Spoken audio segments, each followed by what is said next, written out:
The promises of the United States government were that if the Cherokees, the Creeks, the Choctaws, the Seminoles, the Chickasaws could somehow assimilate ways of living that were more like their white neighbors, that they could be the political and social equal of their white neighbors.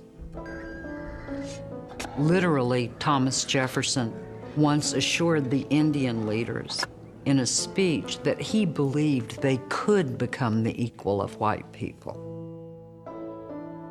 You will unite yourselves with us, President Jefferson said. Join our great councils and form one people with us, and we shall all be Americans.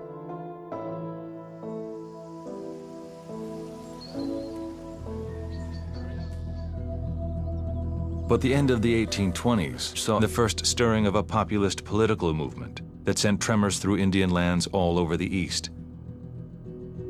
This hard-edged new movement found voice in Andrew Jackson. In his first address to Congress, President Jackson announced his intention to do as his voters pleased, which is to say, rid the East of the Indian tribes once and for all. The Indian removal bill was Jackson's first priority once he was in office. It did reflect a fundamental shift in the way that America was beginning to define itself. The thinking of the day becomes more racist, that the Cherokees are inferior and cannot be like the whites. The legislation passed, and President Andrew Jackson's signature made Indian removal the law of the land.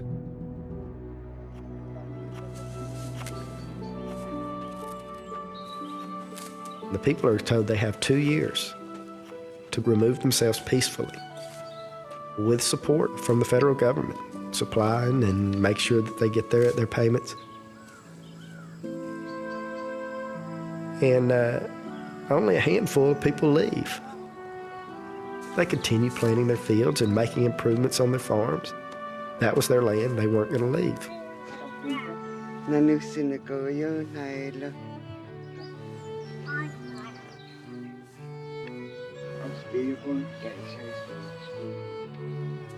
For the vast majority of the Cherokee people, removal was not an option.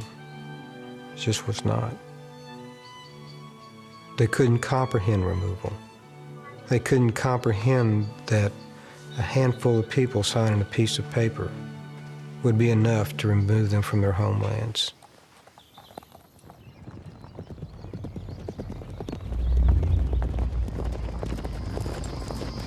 On the morning of May 26, 1838, 3 days after the removal deadline, federal troops and state militia began what they called the Assembly of the Cherokee people. Everything that wasn't actually on the person now belonged to the state. And they were forced out into yards and onto the roads with whatever they had on their back.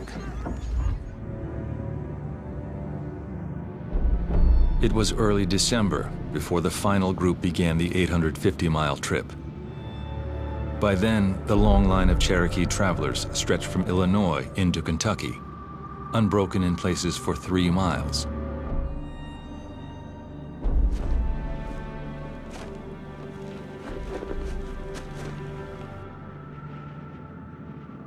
No one could have predicted that one of the hardest winters in memory would strike that year. A New Englander passing through western Kentucky noted the sad procession. 2,000 people, sick and feeble, many near death. One woman was carrying her youngest child who was dying in her arms. The Indians buried 14 or 15 at every stopping place. The United States gained a lot of land, but a loss for the American government is the blemish, the stain it places upon our national honor.